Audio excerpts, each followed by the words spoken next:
Hi everyone, welcome to our webinar today, Teen Programming Development, Making It About the Teens from Start to Finish.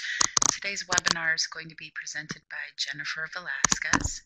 I'm Nicole Gibby Mungia, and I'm the Program Officer for Continuing Education for YALSA. Before we get started, I just want to run through a few features of the webinar software. We are going to be communicating with each other via chat, so if you have any questions at any point during the discussion, you may submit your questions to Jennifer using the chat box. By now, I think you've all become familiar with the feature. It's located on the left-hand side of your screen. We'll make every attempt to answer the questions as they come in or as they fit into the flow of the discussion. If we run out of time to answer a specific question, don't worry, we'll make sure that we follow up with the group with an answer. If you would prefer to not see the chat box during the webinar, you can click on the full screen button, and that's located on the upper right-hand side of your screen, and that will eliminate the chat and attendee list boxes. If you'd like to undo the full screen view, just click on the button again. Located at the top of your screen in the middle, you should see an image of a person with her hand raised. And if you click on the arrow next to the image of the person, you'll see that you have a variety of options, which include raising your hand, laughing, applauding, agreeing, disagreeing, etc. If you experience any audio issues, just send me a quick message in the chat box to let me know, and I'll be sure to work with you to resolve them. Following the presentation, I will send to you a link to not only the webinar recording, but also the PowerPoint slides. And if you'd like to receive a certificate of participation, just send me a quick email following the webinar, and I would be happy to send that along to you. So Jennifer, I will turn it over to you. Thank you very much, Nicole. And hello, everybody. This is Jennifer Velasquez. I am speaking to you from the great state of Texas, the city of San Antonio. And I'm so excited to be talking to you today about how to involve teens in planning your programming and implementing your programming for summer. Congratulations to everybody. I know everyone that's in attendance today was a recipient of a Dollar General resource grant for summer. And Nicole was good enough to send me a list of the projects that you all intend to do to work on with the money you're receiving via the grant. And what I want to talk about today has to do with summer, but it I think fits into sort of a general programming framework as well. But I want to tell you that if you want to follow me on Twitter or send me a tweet sometimes, there's my Twitter handle. And also, if following the webinar today, you would continue to like to have a conversation, please feel free to email me. That's my personal email, my Gmail account right there. So please feel free to contact me if I can help you with anything or you want to just stay in touch. So what we're going to do today is we're going to cover some common experiences that people have when it comes to planning programming with teens. And again, this would fit into summer and this would fit into regular programming. We're going to talk about how some of those problems arise, the pitfalls and the disconnects we may experience in our organizations. And then I'm going to encourage you to sort of clarify and rethink the goals and roles involved in teen programming. And then we're going to look at programming forms. And if we have time, we're going to look at a participation matrix that would help us measure teen participation in program planning and implementation. And most importantly, strategies for summer, sort of how do we foster teen participation during the summer months? And how do we foster teen participation as programs are being devised for teens? And again, I think most of this stuff will fit into regular programming, but we have a set of different challenges when it comes to summer programming. And the first thing I'd like to ask is for you to use that chat on the left-hand side to consider this question. How does summer programming for teens in your library differ from non-summer programming? So what I mean is, like here in San Antonio in June and July, those are the months designated, they're set apart for summer reading program. We've got 8 weeks to do this particular thing we called summer. How does it differ? How does it differ from that regular programming that we do um, during, I guess, the school year? Linda talks about there's a difference in frequency to the programming, that she does a weekly program instead of a monthly program. And that certainly is one of those things that can be different in some locations. What I'm going to suggest is we'll push ahead. And if you want to continue to contribute in that chat box, these are some things that I thought of. Just based on my experience and things that I've heard my colleagues tell me. Oddly, in the summertime for those 8 weeks, I've broken this down for there's more things and then there's different things. Oddly, in those 8 weeks, I seem to get more funding for those 8 weeks than I do for regular programming. And sometimes that's a good thing, sometimes that's a bad thing. I think that what becomes frustrating to me sometimes is I've gotten all this money for these 8 weeks, and the rest of the year seems to be, there's crickets. I don't know where my programming fund is going to come from. I think there's more pressure on us to produce particular results during the summer than there may be during that regular session of programming. And there may be more attention focused on our programming efforts than there may be during our regular programming. And as Linda said, she's finding that there's a difference in the frequency with which programs are held. And that may be true. You may switch from a monthly calendar to a weekly calendar. Here in San Antonio, we do a program for teens every day after school. And even during the summer, our frequency will go up a little bit, where we may offer 2 things in the teen library rather than 1 during the day. And there may be different expectations imposed on us by our managers or by administrators or by community stakeholders or decision makers in the community, where there may be some different talk about different outcomes that are expected. There may be a different expectation of the number of teens that attend our programs during the summer than there are during the regular time of year. And we're asked sometimes to record different metrics. So where you may just count the number of programs and the number of attendees at a program during the school year, during the summer, you may also be asked to count the number of teens that register for a summer program, the number of teens that complete that program, in addition to your regular programming measurements. But I want to tell you that this is a very, very common experience. And if you have had this experience, you are not alone. And I think that one of the things that's most basic is we sort of miss opportunities to involve teens in programming. And when we do that, we never should experience that empty meeting room. I know as a fledgling teen services librarian, I was trying to plan teen programming the way I had when I was a children's librarian. I was choosing a theme, I was putting books together, I was getting a craft together. And when I was doing story time, and I would go and the moms would bring their kids and we would have that program. I was trying to sort of approach teen programming in that same way, but I was bringing in presenters or people from the community who were going to do a project with teens. And it was just so embarrassing to have that experience of you can publicize and you can do flyers and all of that stuff and no teens showing up. And I thought, my God, I am doing something so basically wrong. I have to figure out what that is. And I want to talk a little bit about the pitfalls that we fall into and the disconnects that happen when we're planning teen programming. So I want to propose a couple of things. What is teen programming? Okay, teen programming is, and this is a pitfall, and this could be why the meeting room is empty. Teen programming is not for teens. If you are directing your effort in attracting people that are younger than teenagers, those 9 through 12-year-olds, you're not really presenting teen programming.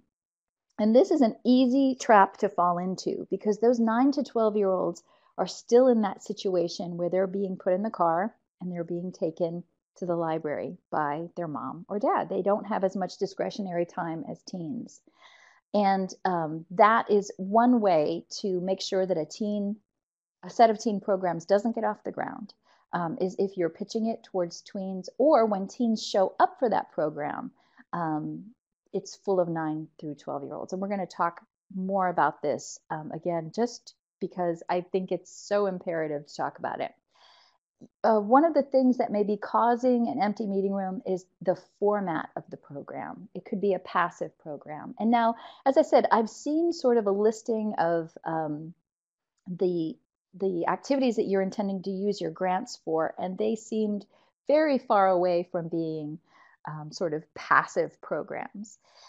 And what we want to always avoid is a situation where anything feels too much like school. If there's a grown-up who is talking about something with teens expected to listen in that passive role, we're not going to have success. And we have to remember that teens will vote with their feet. If you get them through the door, they don't have to attend a program that they don't want to. It's not school. They don't have to do anything they don't want to do.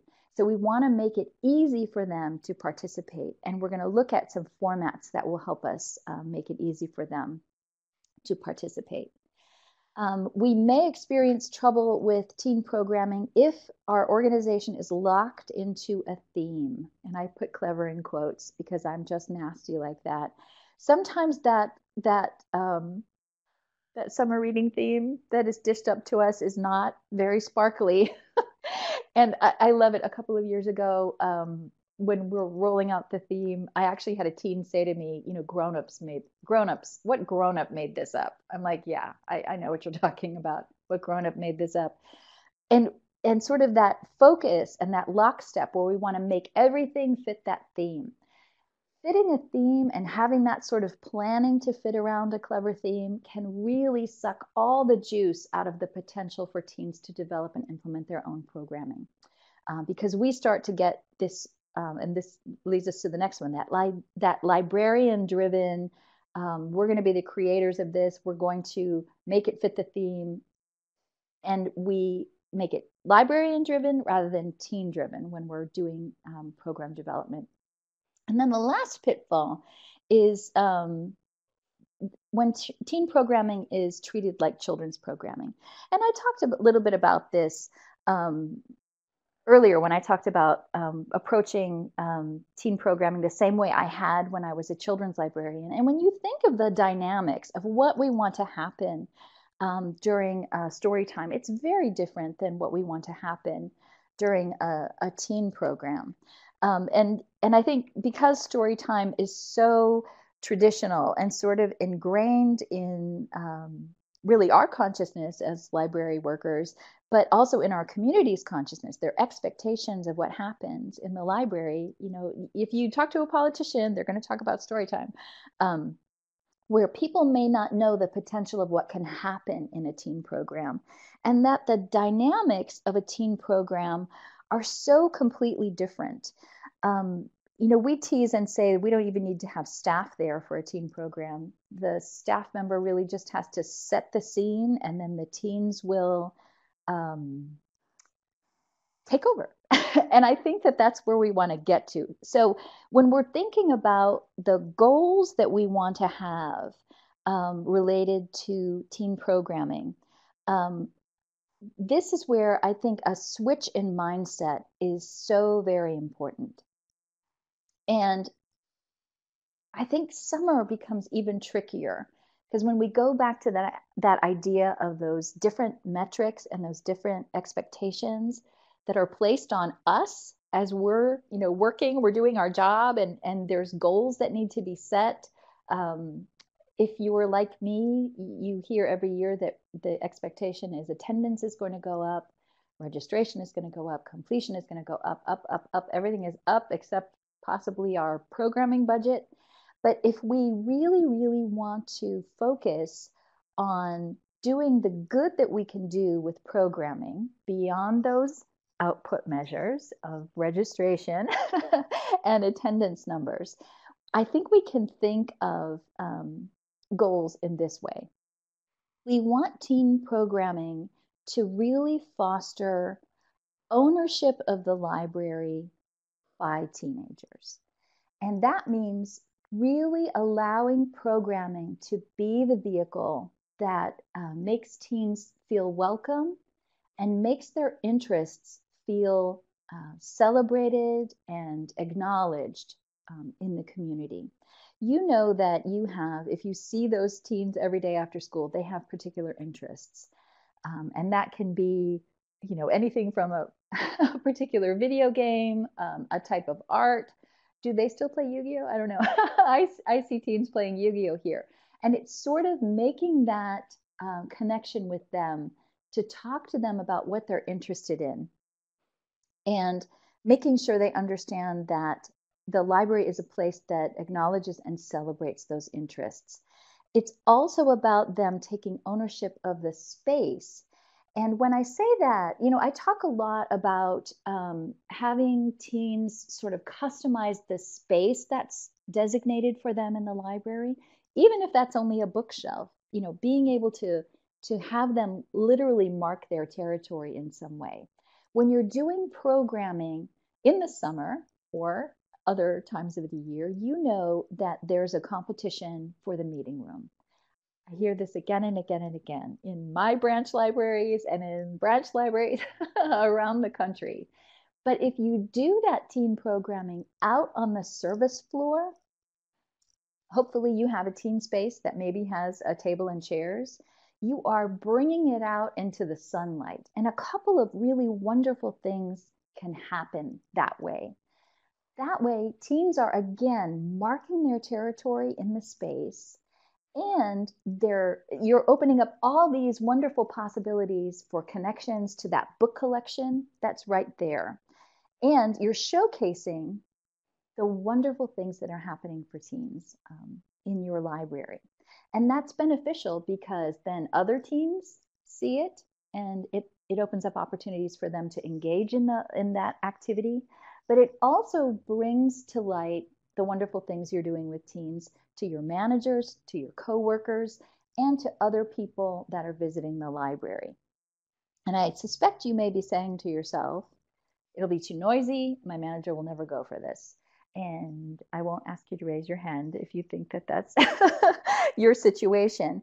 But what I'd say is, if you say that you have a 45-minute program, a 30-minute program, let's say 45 minutes, that for those 45 minutes, there will be some conversation going on by a number of people in the teen area. And what I'd say is the way that patrons get used to maybe adjusting their schedule for using the library to avoid storytime mornings, that maybe during the summer they avoid times when there's the teen program going on. And managerial support is so important at this point, because if we have a manager that says, I support this, and we understand that for 45 minutes, the dynamics in the building will be slightly different, and that's what we will articulate to patrons that maybe have a problem with that sort of activity, that it's going to be over in 45 minutes. Then everyone sort of can be on board and learn from that situation. So that's ownership, engagement, and we want to have teens be able to create their own library experience. And that is part of what we can do through summer programming and regular school year programming as well, where they're not just going to experience really a set of preordained things that will happen. They're prescribed already.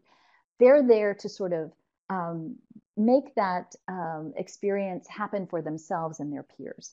So when we think of ownership, engagement, and that patron experience as the goal of programming rather than attendance, why do you do teen programming? So that we have teen programming attendance.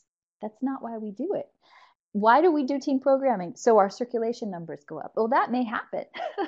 And in fact, I would tell you that in San Antonio, as we began to offer consistent teen programming, same day of the week, time of the day, our programming numbers went up and our circulation numbers went up.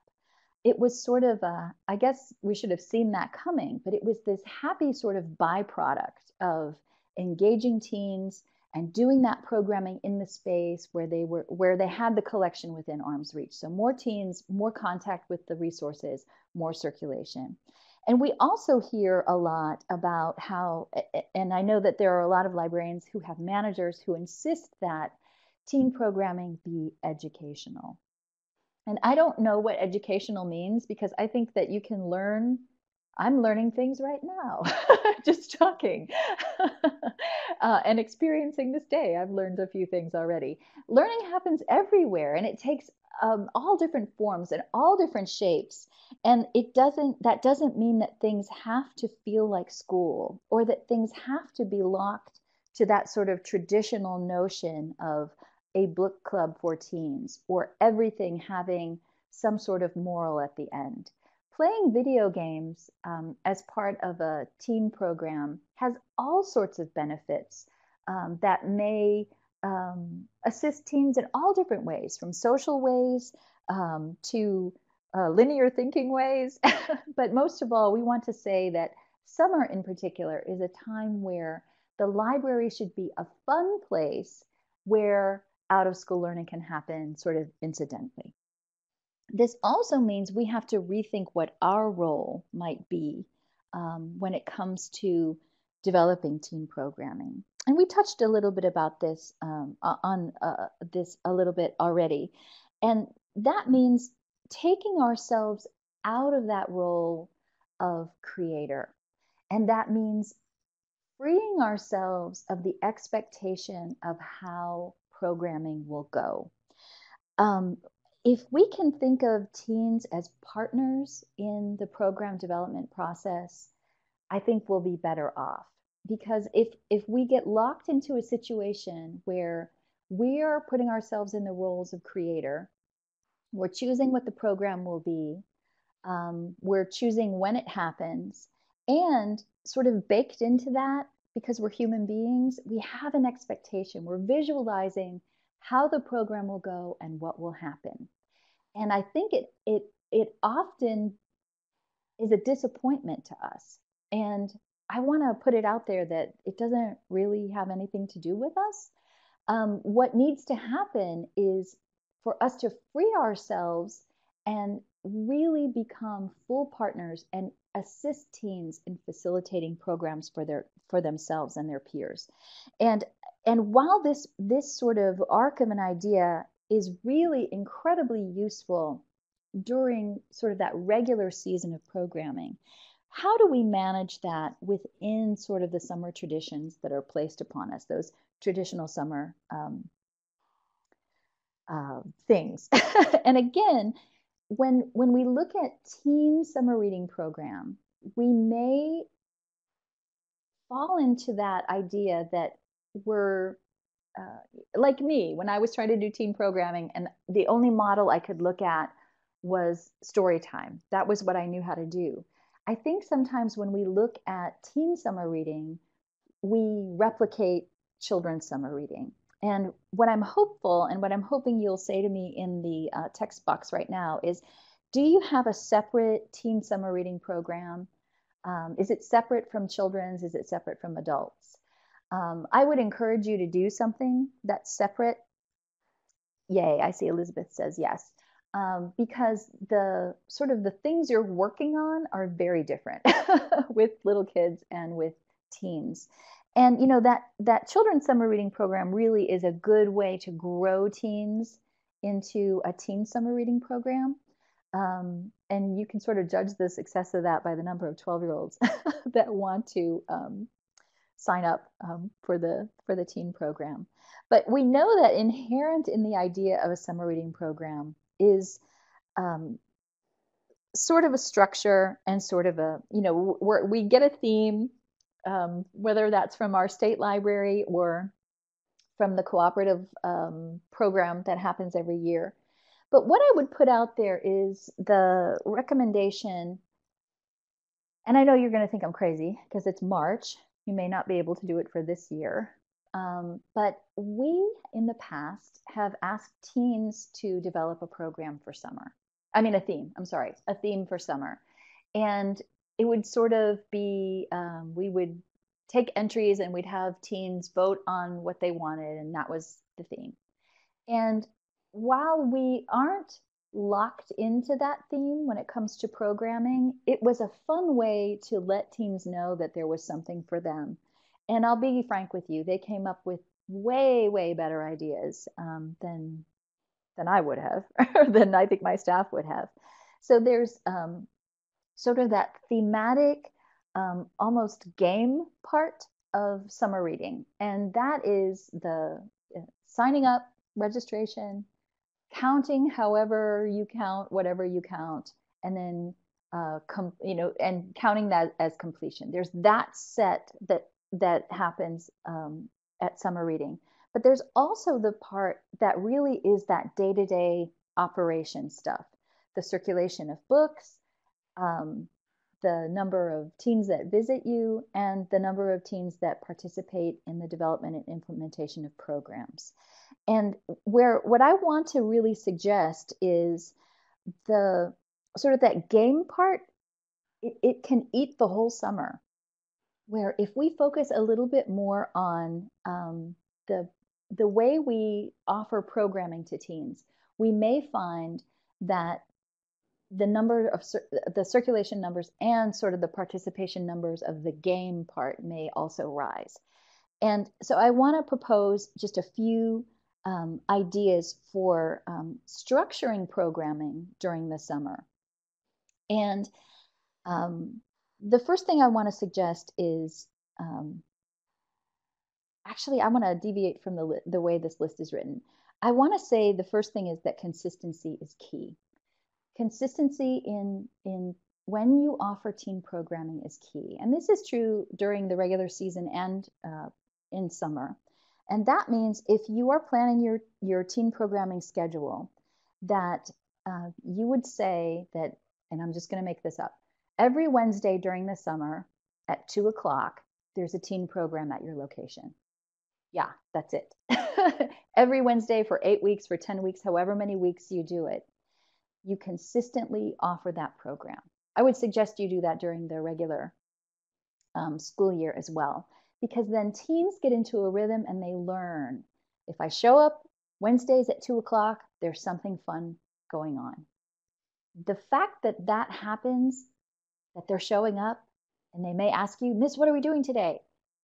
That is way more important than figuring out a clever programming idea and making flyers and advertising it. When we have a tendency to do this where we say it's the third Thursday of the month, that's when our teen program is. I can't remember when the third Thursday of the month is. You know what I mean? April is going to start, Saturday is the second, and when is the third Thursday? I have no clue. I can't remember. I don't want to make that leap that teens or their parents are going to be able to remember that. So what we want to do is build in that consistency of programming during the summer. And I'll tell you, when we started doing this a few years ago in San Antonio, this is when our numbers really went up. Teens got into a rhythm. And if you look at our online calendar, it says things like teen time, 5:30, Thursday, Kazan Branch Library. It doesn't say what's going on. What it says is there's something for you there. You know, to all those teens that are looking at our online calendar. And I'm sure there's thousands of them that are looking at our online calendar. But that consistency sort of gets you out of that as well, where you have the ability, that flexibility to sort of change things up as teens begin to express their interests in what they want to do. And rather than pretending we're going to do an overlay for a whole library system and plan everything out, we're forcing teens again into that preordained set of activities. When you sort of set a day and a time, you can do sort of impromptu things. You can schedule a week out, 2 weeks out, depending on the sort of resources you have at your disposal. And so That allows better incision points for where teams will be able to participate more fully as developers and implementers of programming for themselves and their peers. And then that top bit where it says open activities and many choices, and many small versus one big. Let me translate this. Open activities with many choices means that when teams show up on Wednesdays at 2 o'clock, there should be a variety of things for them to do. And um, because maybe not everyone wants to do the thing that's happening, there could be a second choice. Or maybe you finished doing that thing that's happening and now you want to move on to something else. So I think that smaller scale activities are better, and they also foster that sort of participation that we're after. So those conversations with you can start to happen where you're saying to teens, what do you want to do next week? Do you want to do this same type of thing? Do you want to do something different? You can offer a menu of choices to them. And many small versus one big means I think it's better to do those weekly programs, or maybe as many as you can bear to do during the summer versus big one-offs. I think that we have a tendency to be pressured into doing big one-off programs. Those are, I think, high stakes, and they are not beneficial to teens. If your manager is worried about getting the local news station there for a big whatever, the goal of what's going on has gotten a little weird. And while you may have a launch for summer reading program, oh, we're starting, yay, the politicians can make their speeches at that, but that should be backed up with consistent small scale programs after that. Or maybe you do something at the end. We generally do a press conference at the beginning where the mayor talks about our summer reading program. That is during the day, before school is out. That is not a teen program. That is for the grown-ups, whoever our funder is, for our library foundation, for the politicians. That's what happens. And then we do consistent weekly programming at all of our locations, small scale programs where we don't say in our calendar what's going on. We just say, we invite, please come, please come, please come, please come help. And we may do an end of summer event, but we've got all summer to sort of promote the build up to something that is maybe a pizza party or what depending on my funding, or a video game thing or whatever. And so when I'm talking about sort of that small scale, not being specific about what's going on, that doesn't mean that you don't have an arsenal of different supplies, that you're not preparing in that way. Summer doesn't just happen. There's a lot of behind the scenes stuff, and I want to talk to you about some programming forms that I think will be beneficial to try and use as you're thinking in terms of what will happen. And what I'm inviting you to do here is, instead of thinking of sort of the subject of the program, and I put totally the wrong picture here because now you're thinking of the subject of a program, but instead of thinking of like what's happening, I would love you to focus on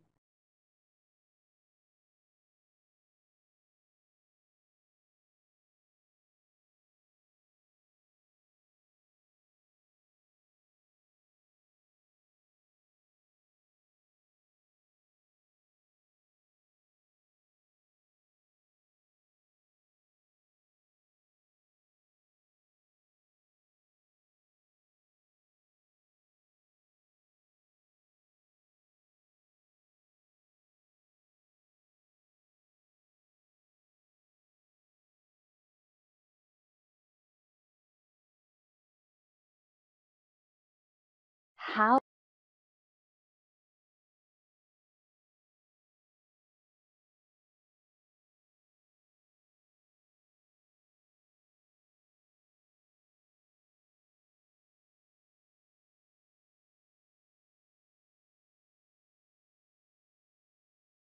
it's happening,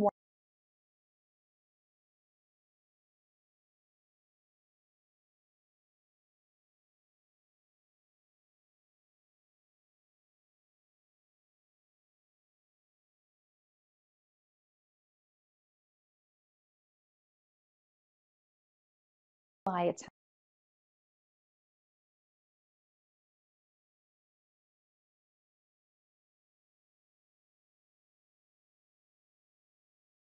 happening.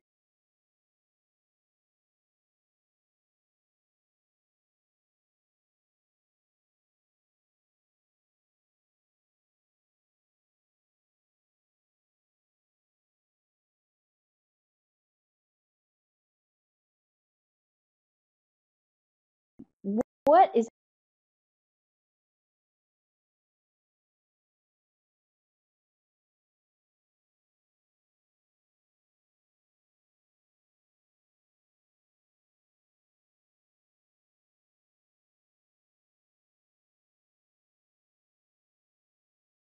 happening?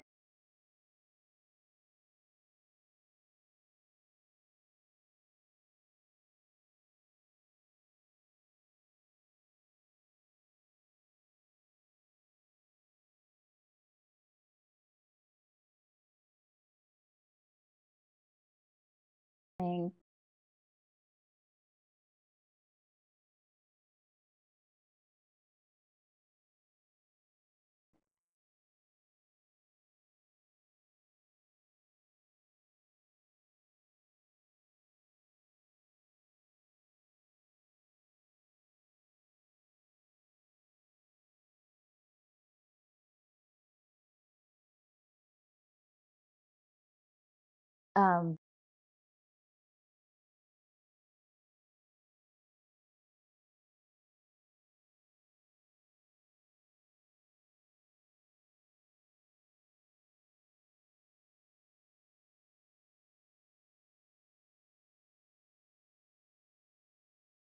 the activity that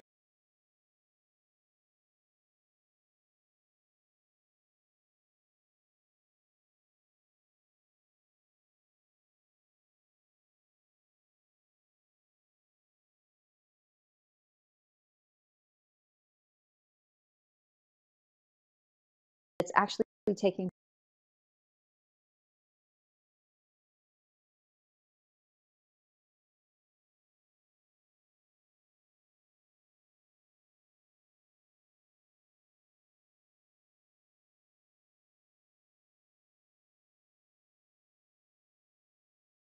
place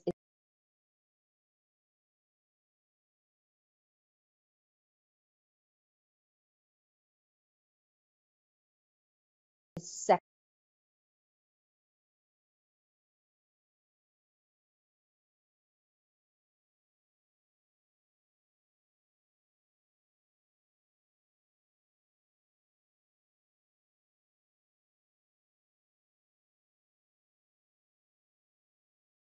secondary to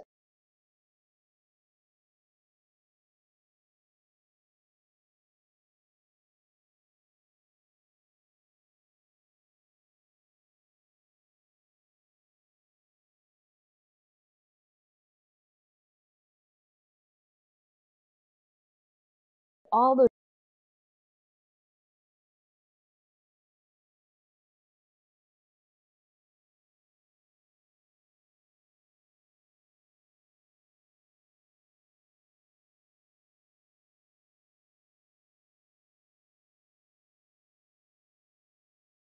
benefits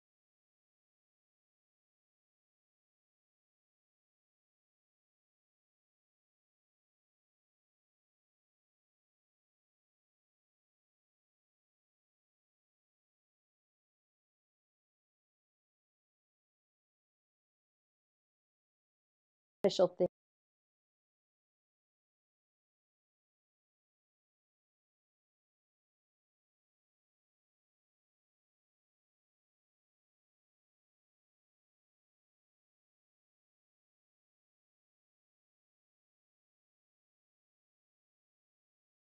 things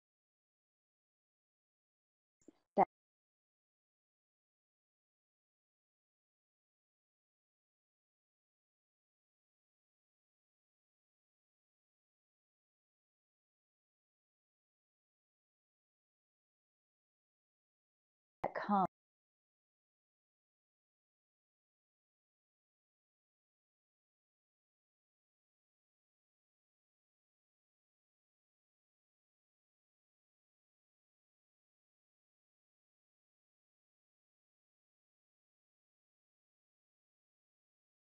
from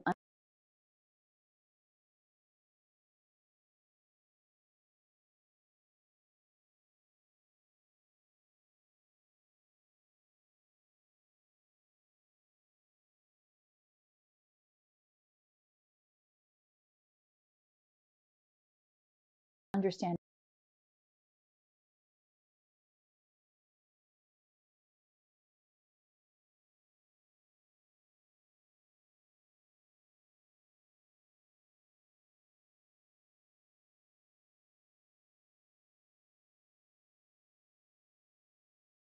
why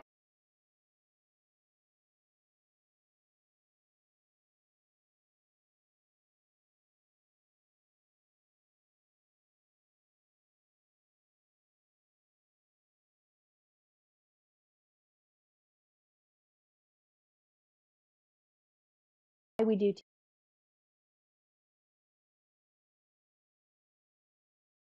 teen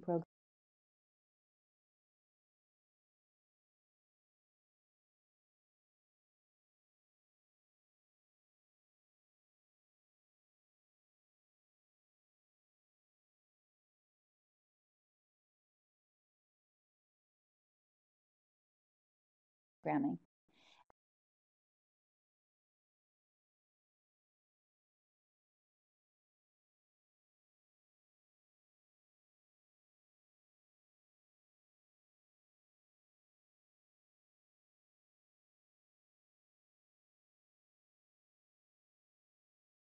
And that and we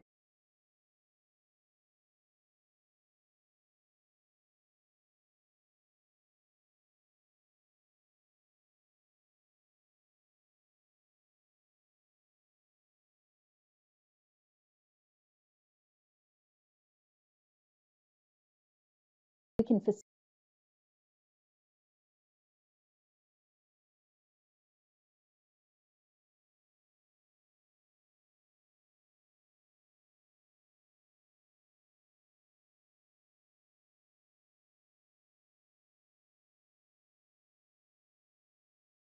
facilitate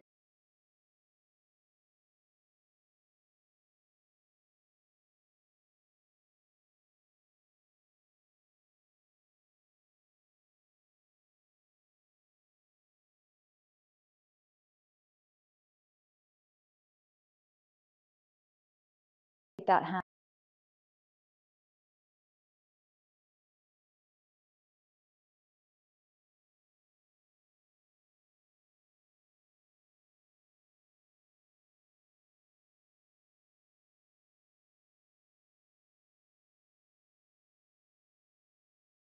happening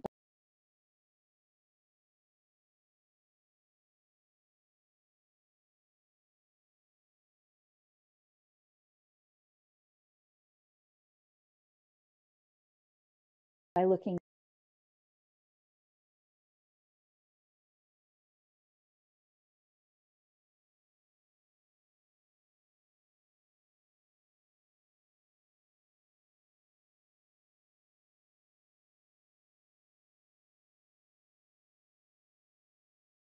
at how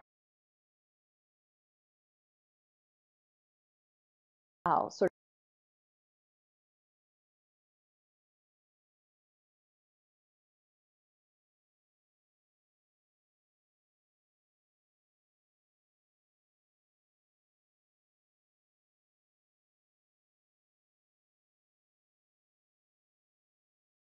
of programming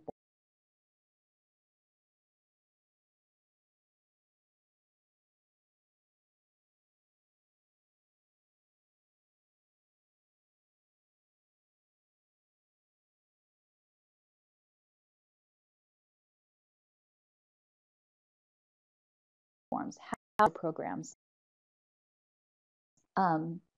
And so this is where I'm going to talk to you about sort of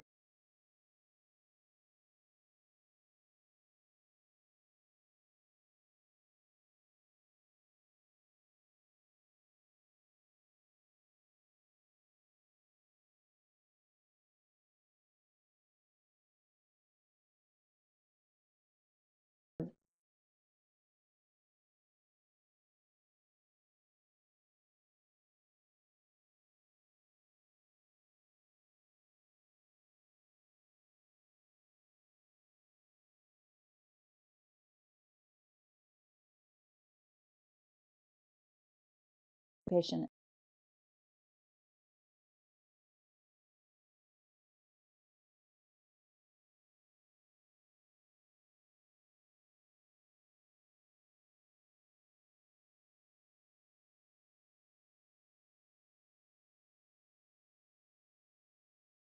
and high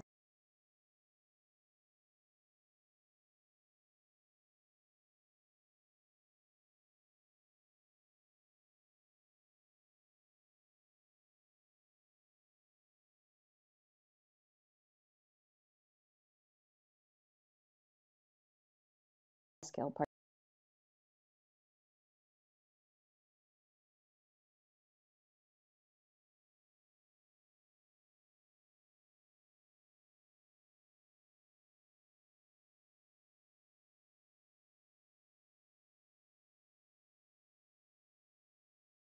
participation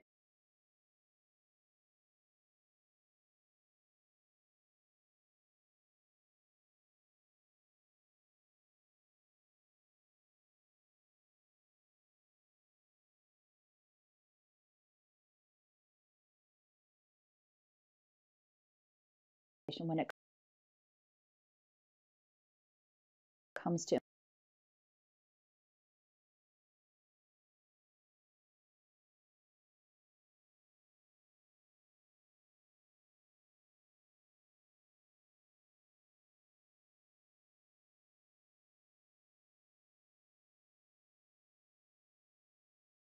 involving teens.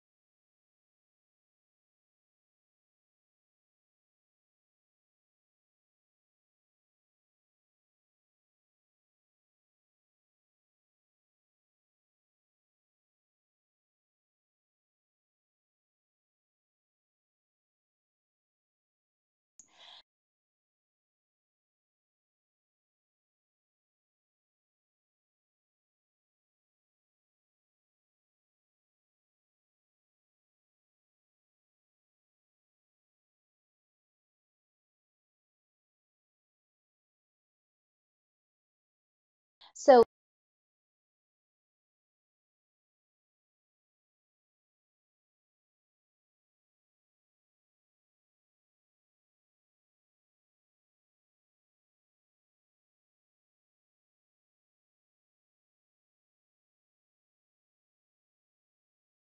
the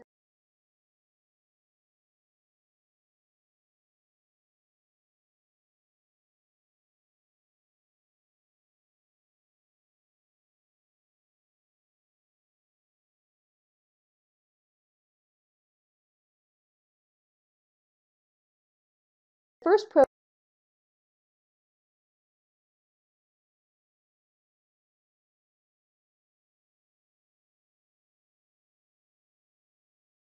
program form that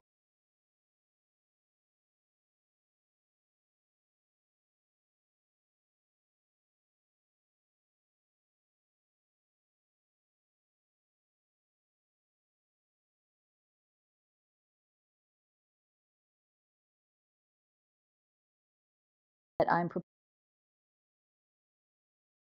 proposing here is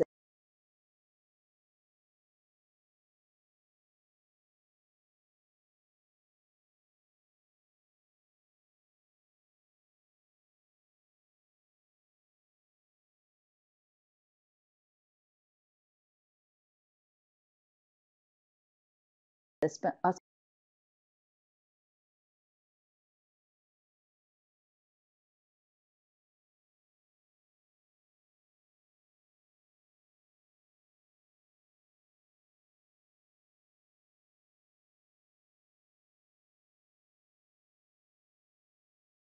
spontaneous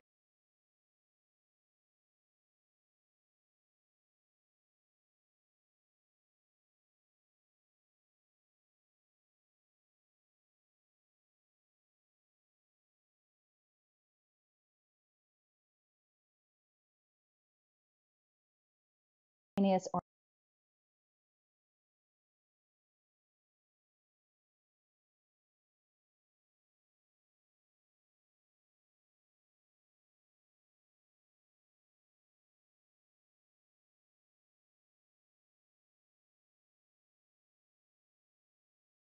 an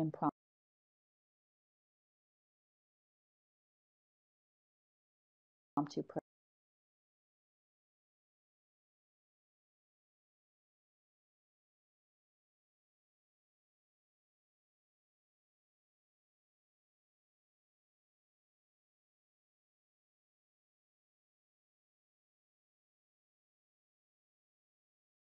program.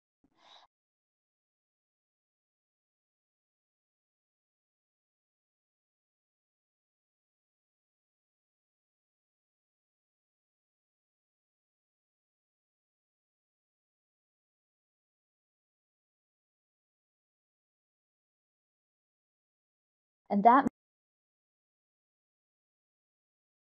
means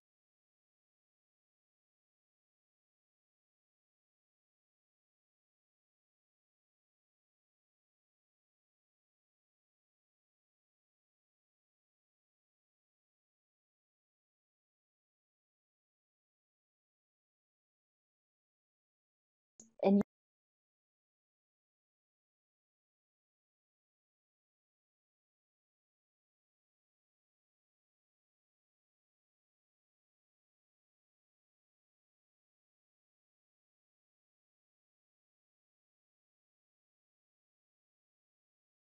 you guys have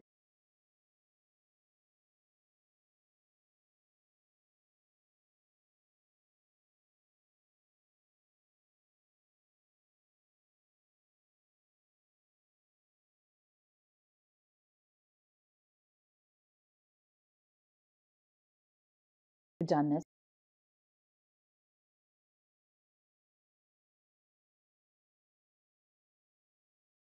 I'm sure.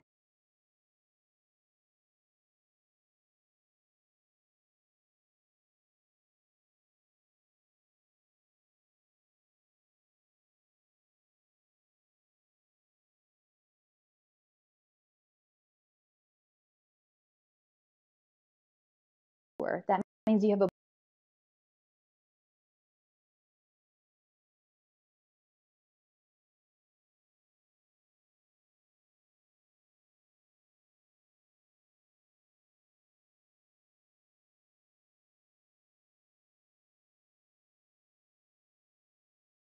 bunch of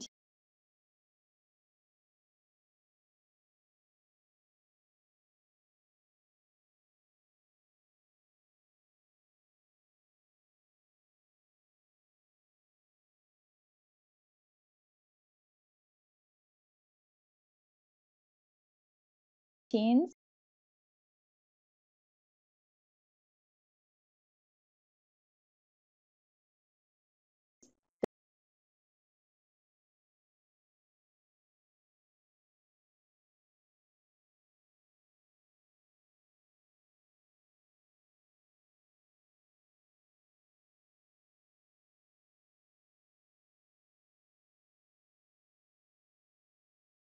They've suddenly materialized.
and they're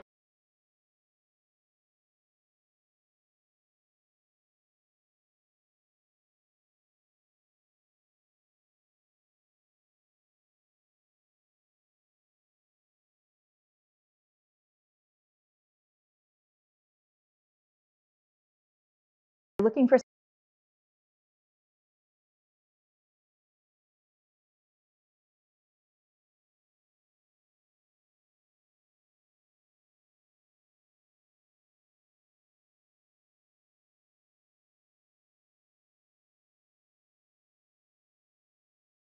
something to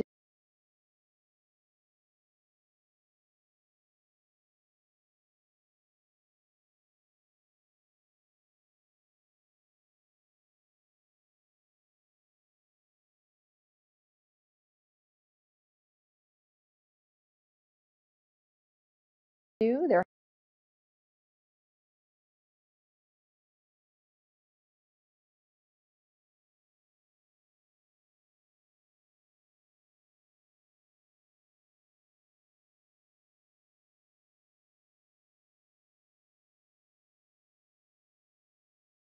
hanging out. They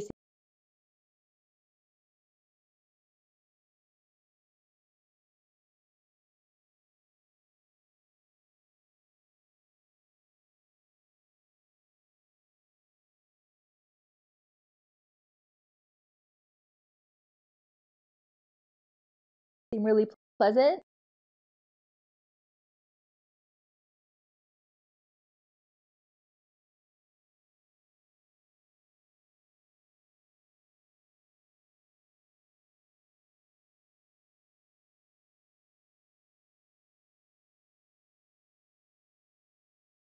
And you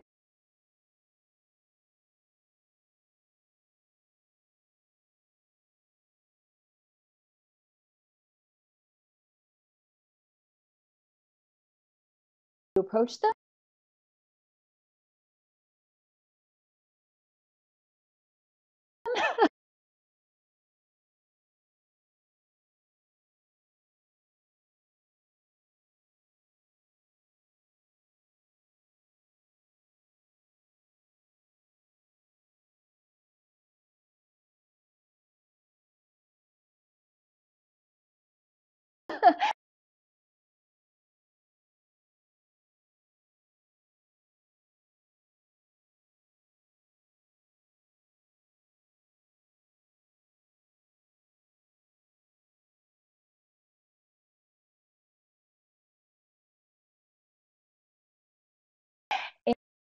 And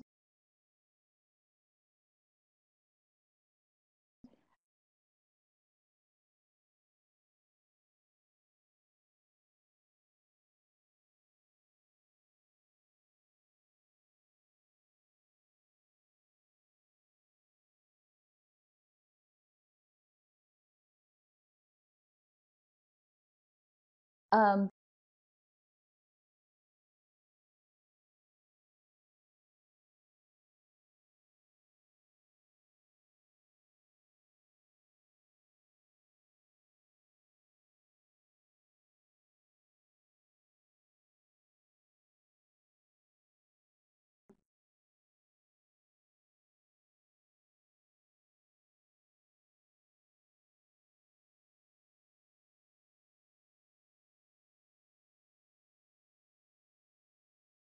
them by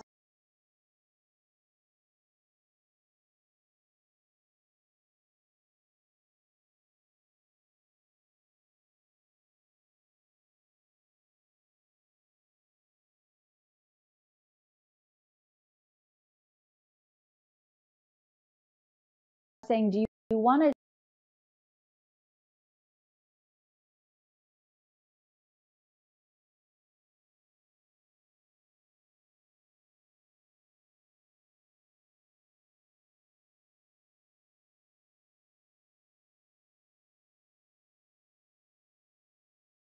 do you